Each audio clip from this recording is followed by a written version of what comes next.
Շունչը խնդրում եմ մի խանգարեք։ Այս րոպեներին հանրային ծառայությունները կարգավորող հանձնաժողովը սկսում է նիստ, որի ժամանակ քննարկելու է ազգային բարերար Սամվել Կարապետյանին պատկանող հեծի լիցենզիան դադարեցնելու հարցը։ Մինչև այս նիստը շատ էին խոսակցությունները, որ արդեն կա որոշում հեծը Տաշիր կապիտալից վերցնելու վերաբերյալ։ Հայաստանի վարչապետն արդեն հայտարարել է, որ լիցենզիայի դադարեցումից հետո կամ կպետականացնեն կառույցը, կամ կառավարման կհանձնեն մեկ այլ միջազգային ընկերության։ Տաշիր կապիտալից լիցենզիան վերցնելու համար պետությունը մի քանի 100 միլիոն դոլար պետք է վճարի ընկերությանը։ Հեծի տնօրենի նախկին ժամանակավոր պաշտոնակատարի կարծիքով որևէ հայ գործարար չի վերցնի հեծի կառավարումը։ Դավիթ Ղազինյանը չի բացառել թուրքական կամ ադրբեջանական ընկերություն ստանձնի հեծի կառավարումը։ Ներքին, այսպես ասած,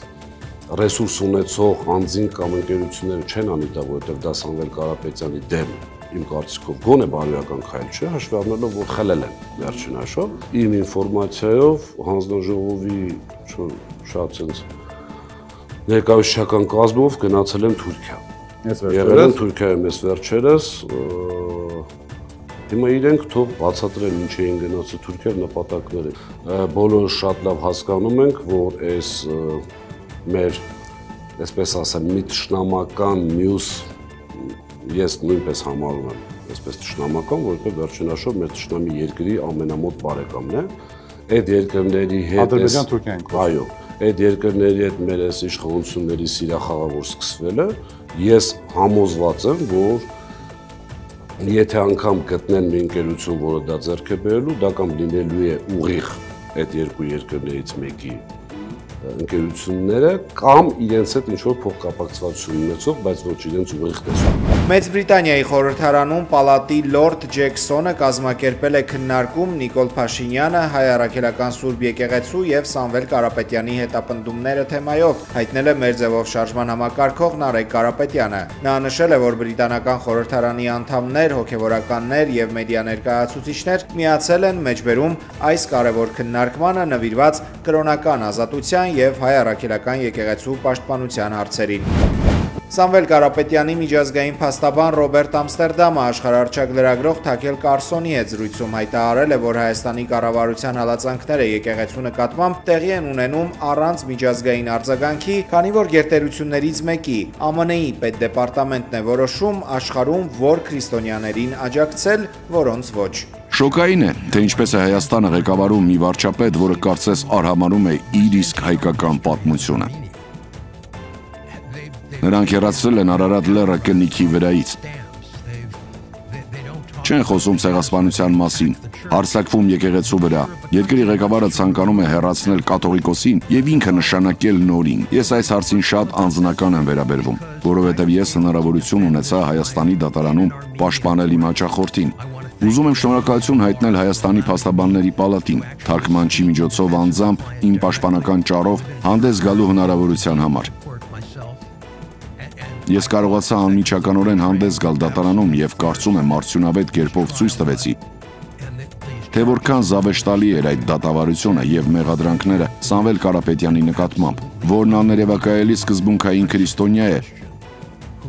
եւ այժմ գտնվում է բանտում, արդեն 5-րդ ամիսն է։ Բոլորովին անմեղ, միայն Աստծուն փառաբանելու համար։ Եվ հենց դրա համար են ավանդում։ Կա մեծ ճնշում վարչակազմի կողմից Հայաստանի եւ Ադրբեջանի միջև խաղաղության հասնելու ուղղությամբ, ինչը իհարկե բոլորս ողջունում ենք։ Բայց դա տեղի է ունենում Հայաստանի ժողովրդի համար ահռելի գնով, կորսվում եւ պղծվում են հսկայական մշակութային ու եկեղեցական սրբություններ։ 120,000 մարդ Ադրբեջանի կողմից բռնի տեղահանվել է եւ այդ մասին չի բարձրաձայնվում։ Մենք ունենք 23 քրիստոնյա գերի Բաքվում եւ Հայաստանի վարչապետը անգամ այդ մասին չի խոսել, երբ հանդիպել է նախագահ Թրամփի հետ։ Թրամփն ինքն է այդ հարցը բարձրացրել։ Իմնեմնիմի փոդքասթի հաղորդավարներ Վազգեն Սաղաթելյանը եւ Նարեկ Սամսոնյանը ձերբակալվել են։ Քննիչի հաղորդմամբ նրանք մեղադրվում են խուլիգանության համար։ Քրեական գործի հարուցման պատճառ է դարձել Իմնեմնիմի փոդքասթի նոյեմբերի 10-ի թողարկումը, որտեղ հաղորդավարներն անդրադարձել են ազգային ժողովի նախագահ Ալեն Սիմոնյանին։ Նրա մամուլի խոսնակը հաստատել է, որ Սիմոնյանը հաղորդում է տվել իրավապահ մարմիններին փոդքասթի ընթացքում հնչած վիրավորական արտահայտությունների եւ սպառնալիքների վերաբերյալ։ Լրագրողներին Ալեն Սիմոնյանն ասել է մեջբերում լավ է արել, որ դիմել է։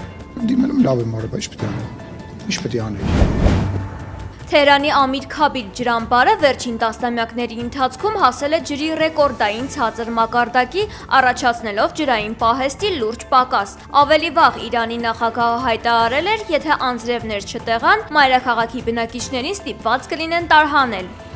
ԱՄՆ նախագահը կհամաձայնի նոր գագաթնաժողով անցկացնել Ռուսաստանի նախագահի հետ միայն այն դեպքում, եթե հանդիպումը նպաստի Ուկրաինայի պատերազմի դադարեցմանը, հայտարարել է ԱՄՆ պետքարտուղար Մարկո Ռուբիոն։ Նա նշել է, որ երկու կողմերն համաձայնել են, որ հաջորդ հանդիպումը պետք է արձանագրի կոնկրետ արդյունք եւ պետք է վստահ լինել, որ իրական հնարավորություն կա դրական արդյունքի հասնելու։ Միաժամանակ Ռուբիոն հայտնել է, որ ԱՄՆ-ն այլևս Ռուսաստանի դեմ պատժամիջոցներ կիրառելու հնարավորություններ Ռուսաստանի հարցում մենք գրեթե սպառել ենք պատժամիջոցներ հաստատելու գործիքակազմը։ Իմաստ չունի սահմանել պատժամիջոց, որը իրագործել չենք կարող։ Արդեն գործում են պատժամիջոցներ Ռուսաստանի խոշոր նավթային ընկերությունների դեմ, իսկ ռուսական ստվերային նավատորմի դեմ պետք է պայքարի Եվրոպան։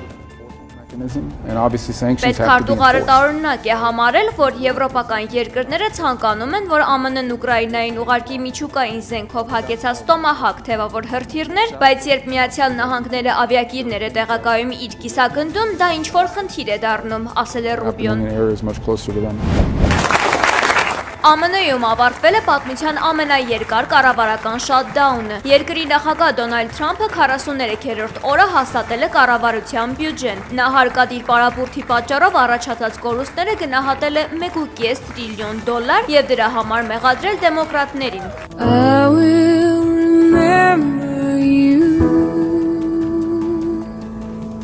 Սպիտակ տունը YouTube-ի ալիքում տեսանյութ է հրապարակել կից գրառմամբ «Հանգչիր խաղաղությամբ, դեմոկրատների շատդաուն»։ Տուլկարեմ քաղաքի արևելքում գտնվող Ալ-Ջունայդի կատնամթերքի գործարանի անվտանգության տեսախցիկները ֆիքսել են, թե ինչպես են դիմակավորված անձինք, որոնք ենթադրաբար իսրայելցի վերաբնակներ են, հարձակվում կատնամթերքի գործարանի վրա։ Նրանք ներխուժել են տարածք, քարեր նետել տեսանկարահանման սարքերի ուղղությամբ, փորձելով դրանք ջարդել, ապա հրդեհել բեռնատարներն ու մեքենաները։ Պաղեստինի տնտեսական նախարարությունը կոչ է արել միջազգային հանրությանը շտապ միջամտել, կասեցնելու վերաբնակների հարձակումները պաղեստինյան քաղաքացիական բնակչության եւ տնտեսական օբյեկտների վրա։ Իսրայելի զինուժը դատապարտել է գործողությունը։ Պերուում միջմարզային ավտոբուսը 200 մետր խորությամբ կիրճն է ընկել։ Վթարի պատճառով զոհվել է 37 մարդ, եւս 25-ը վիրավորվել։ Ողբերգական վթարը տեղի է ունեցել վտանգավոր շրջադարձերով հատվածում։ Ռուսաստանի Չելյաբինսկ քաղաքի երկնքում նկատվել է մանուշակագույն հյուսիսափայլ։ Ըստ Ռուսաստանի գիտությունների ակադեմիայի, մոլորակի շուրջ ձևավորվել է վերջին տարիների ամենահզոր հյուսիսային լույսերի գոտիներից մեկը։ Այս երևույթը առաջանում է երկրի մագնիսական դաշտի եւ արևային քամու լիցքավորված մասնիկների փոխազդեցությունից։